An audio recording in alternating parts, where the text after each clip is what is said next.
Hi, everybody. In this interview, Byron Holland, the president and CEO of CIRA, the Canadian Internet Registration Authority, speaks with Ian Black, who's the managing director for Canada at Shopify. They spoke about the pandemic's amazing impact on Canadian e-commerce, what needs to be done and by who to get more Canadian SMEs online, and Ian gives his advice for those Canadian SMEs who are looking to do that right now. I hope you enjoy it.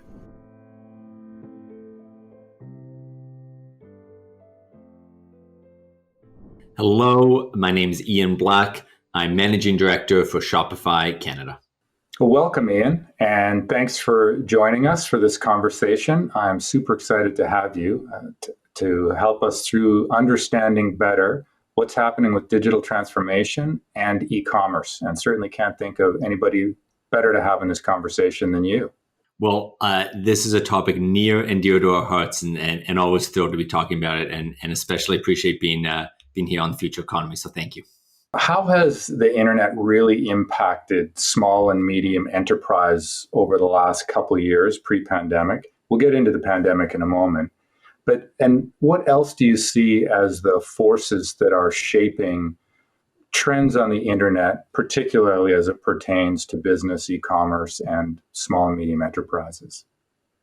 If there's maybe one story of commerce in the last 5 years, and this has been very true through the pandemic, it's that the internet's become much friendlier for small businesses, and it's been a place where small businesses are able to thrive and compete and even see a path towards long-term success.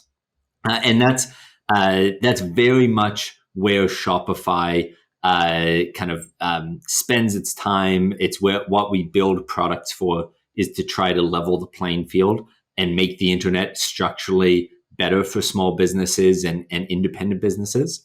To dig into maybe some of the things behind what I'm saying, for the early years of commerce online, there was such a huge requirement to build technical infrastructure, and you could really only access the technical infrastructure to reach consumers online at scale if you were able to build a lot of that yourselves. But that technology, by and large, has become democratized in the last number of years. So to take the example of a new entrepreneur, you can now have an idea for a business, create your product, and the next day be online, selling in an online store, selling through social, advertising online. And effectively, you have many of the same tools and technology available to you that larger players have. So that's been an incredibly powerful force to make small business effective online. Now, if that's the big trend, let's look at what happened during COVID. We had this huge acceleration of consumers shifting online. Simultaneously, stores had to close. And because of the, particular culture around COVID, there was a strong movement to buy local, to buy independent, and to help support businesses that needed help. And couple that with the fact that small businesses were, in many sense, ready for this moment because they'd spent the last number of years digitizing. The huge uptick in traffic we saw through COVID disproportionately went towards independent brands as opposed to large marketplaces.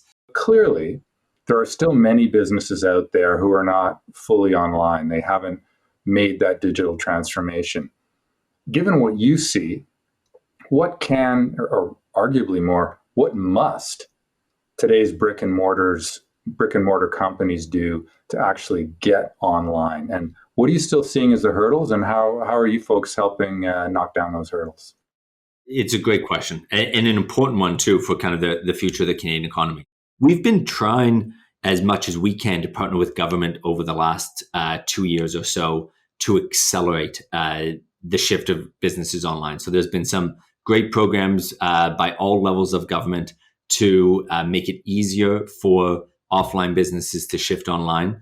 The barriers that we continue to see, high-speed internet access is specific to certain communities, but still very much there's communities out there who don't have high-speed internet access, and that's a must-have for access to online commerce. There is a general kind kind of comfort with anything online with older, more established legacy businesses. And so I think the more that can be done on Shopify's end, on government's end, on other people's end to educate and make that transition easy, that's incredibly important. And then another barrier we see is just the ability to make that transition successfully. Running a shop kind of on Main Street is a very different undertaking than running an online store. You need different skill sets, different expertise. And so the more that we have an ecosystem in Canada of businesses that help online businesses succeed, the better off we'll be. And that's very vibrant today because of the number of e-commerce companies that exist in Canada. But I think that ecosystem could be even broader in helping small businesses. Now, I'm wondering, Ian, you in your role and certainly your organization, I mean, you're right at the bleeding edge of e-commerce and digital transformation. I mean, I imagine right now you're probably getting updated analytics on what's actually happening, literally as we speak.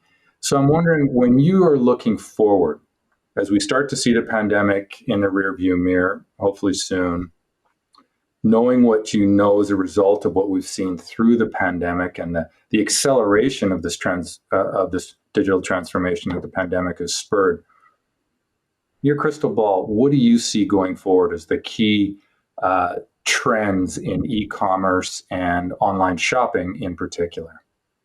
Through COVID, we basically saw a doubling in Canada of the number of businesses who are selling online through Shopify. And a huge number of those businesses were first-time entrepreneurs and new businesses. And one of the things that we saw, I think that's really encouraging for the future is that cohort, that huge cohort of businesses that started selling online for the first time through the pandemic have actually been our most successful cohort of new businesses ever, despite its size. So they kind of reached a certain number of sales more quickly. They had they had higher longevity in terms of how long they lasted. And so there's a lot of signals that we see from the pandemic that suggest that we may actually have just gone through this explosion of new entrepreneurs and businesses that have adopted a new business model. And because that was relatively successful in its early days, we think that might be the kind of the seed of many more of those waves in the future and sustained growth in that sector. So that's getting a bit to the future. But to your question, I think in many ways what we saw through the pandemic for us is not so much new distinct trends that emerged from the pandemic as an acceleration of a lot of trends that were happening pre-pandemic and that we think will continue. The first of those is sort of the melding of the online and the offline worlds. Certainly in retail and in commerce, traditionally the online and offline world have felt quite separate. But through COVID, they really came together where more consumers, more businesses were doing things like buy online or pick up in store, or there was more integration of storefronts and online shopping in various ways. So we think that trend predated COVID, but will continue to accelerate. And so increasingly storefronts in the physical world will work in online elements, but also online businesses will continue to see value in physical retail and physical storefronts. And those worlds will come closer and closer together in how retail businesses think about the world and operate. So that's kind of a big trend we see. The second is there's been such a proliferation of places or what we call channels where people shop. So I don't know what platforms you're on, but if you spend any time on TikTok, if you spend any time on Instagram, you just see how in the past number of years, shopping in those places has proliferated. And then you add to that kind of video commerce and a number of new ways that have emerged in the last 5 years for people to shop. That proliferation of places that people can shop, we think will continue to happen. And so the days of just shopping on an online store are likely behind us, and people will shop in many places online, and that experience will ultimately be integrated. The third point is the nature of who's selling online and what the business models look like. So through COVID, we saw the character of who was selling online change a lot. There were many new demographics that became much more prevalent in online commerce. And so we talk about it as more voices and more independence.